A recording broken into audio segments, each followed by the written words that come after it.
Bosma, wethouder gemeente Dongeradeel. Dit is toch echt wel een zwarte dag in de geschiedenis van Noord-Friesland, dit faillissement van het ziekenhuis de Sionsberg en de Pasanengroep. Ja, dit is een absolute zwarte dag, zeker voor het personeel.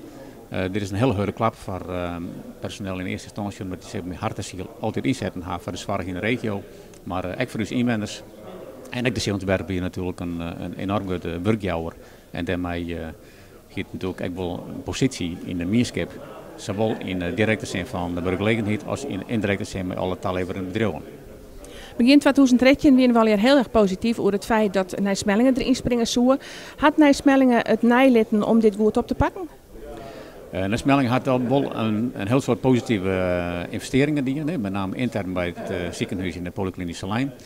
Ze hebben met name te krijgen hoe wij delgende aantallen mensen die bezieken dienen aan het ziekenhuis. En dat is uiteindelijk catastrofaal geworden in de situatie. Ja.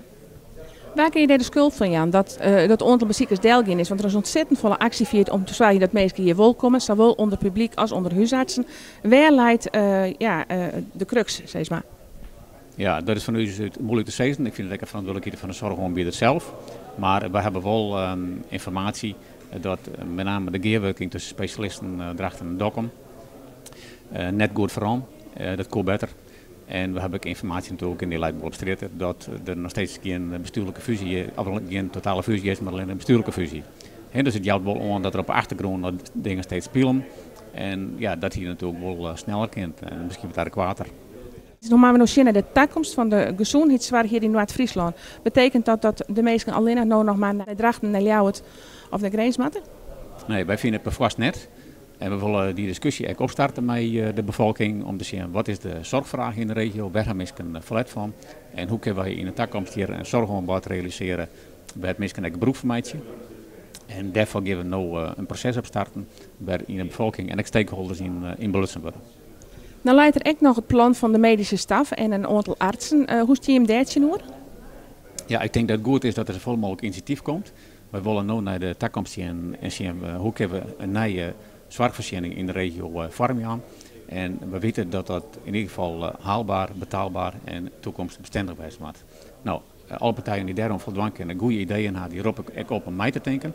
Ik merk steeds dat er een soort draagkracht is in de mierskip vanuit ondernemers, vanuit de bevolking.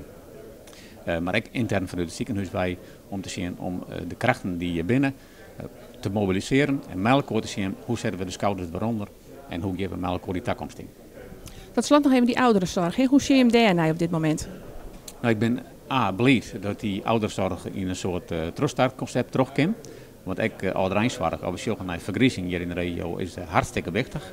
Dus daar ben we hartstikke blij mee dat het kan. En we weten dat er een oorontwikkeling is dat mensen minder gauw naar een verzwaringshuis gaan en langer thuis.